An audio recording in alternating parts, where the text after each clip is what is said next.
Hey, good morning. My name is John Frederick, Operations Section Chief on the Shelly incident. This is my partner, JT Soar.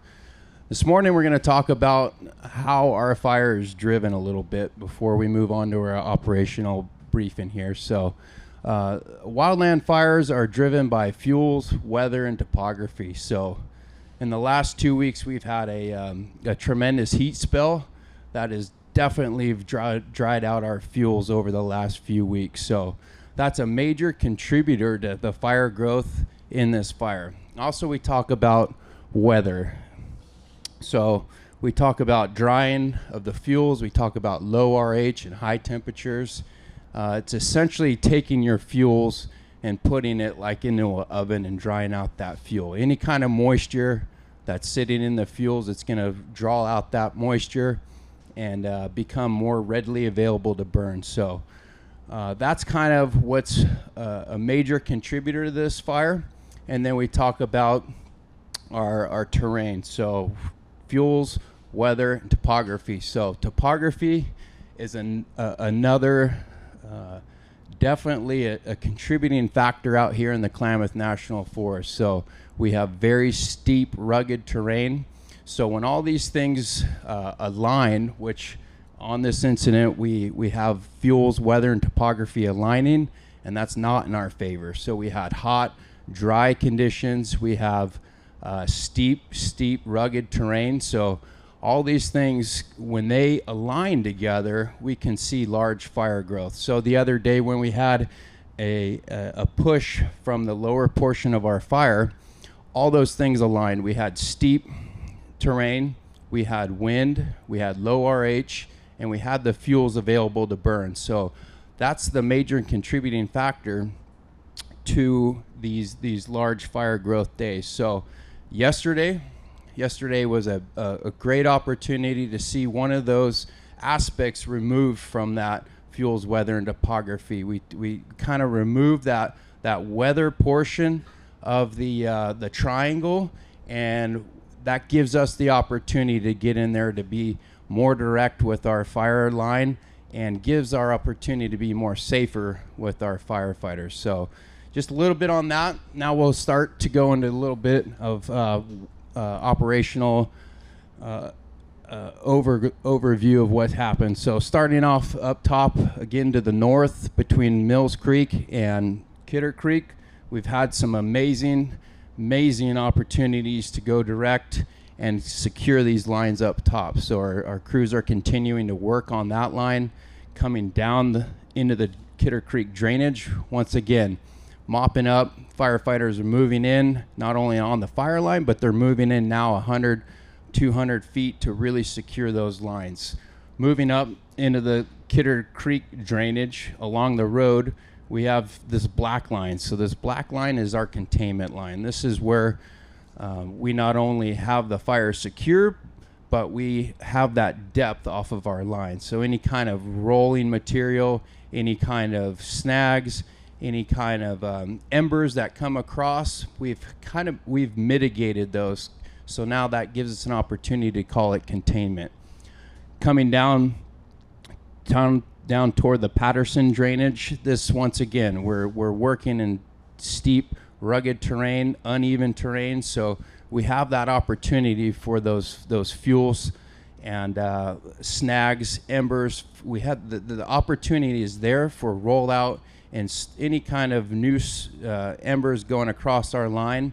That's where we have to continue to improve it so that you don't see that black line there. So we have to continue working in that area to get that containment. So coming around up out of where we had that big, large fire growth, just kind of east or west of Wilson Way.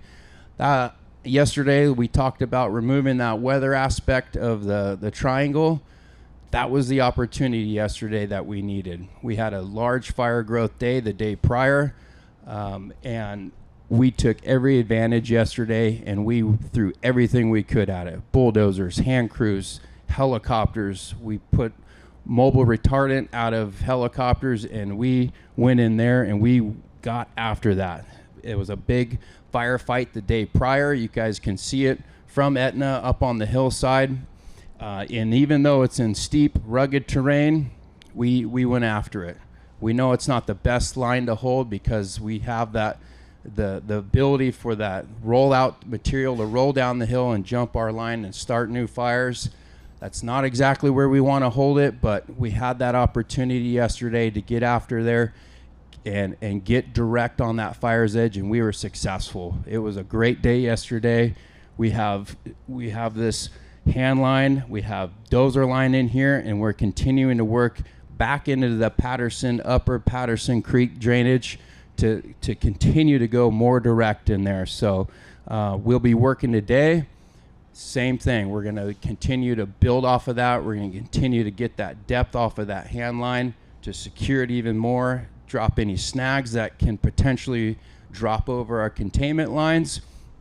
So with that, I'm going to move on to our structure groups. We're continuing once again prepping structures up in the Quartz Valley, up in the Greenview, Etna area.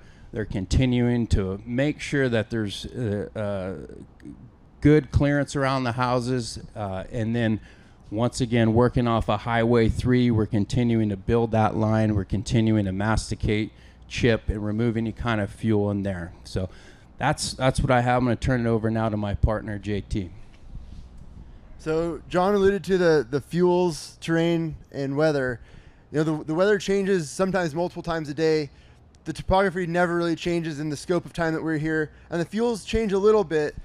But you know, in 2 to 3 weeks of the fire, we've just been getting hotter and drier.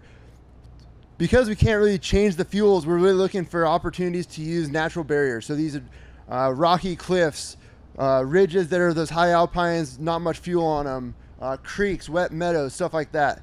And so up in this northwest corner, you know, way less roads, very little access, getting up into the wilderness. We've been utilizing those natural features to kind of tie those together using hand line, using dozer where it's appropriate, where they can access. And yesterday was another really good victory for that northwest side as well in the upper Kidder and upper Mill Creek. So crews have been able to access all the way in here with vehicles. They've got hand lines and hand crews working up towards the break between Kidder and Mill, up along that kind of rocky, steep ridge line. We've kind of haven't seen much growth down here in upper Kidder, so it's hanging up on those big rock faces that we're talking about, as well as an old fire scar, which is another way that we utilize a fuel type change to add to our box and add to our toolbox of features to hold. So we're looking really good up here on the northwest corner. Haven't seen much heat. Have crews up in there. They'll continue to work that today on the ground and with aircraft. Moving south of the PCT back into the right-hand branch of the North Fork of the Salmon River. There is a little bit of heat down here. We've been watching it for a couple days. It's still to the east of that creek up there, but we were using aircraft yesterday, those MRBs, really trying to make sure that stays in place until we have a safe way to get more crews up there and hold it.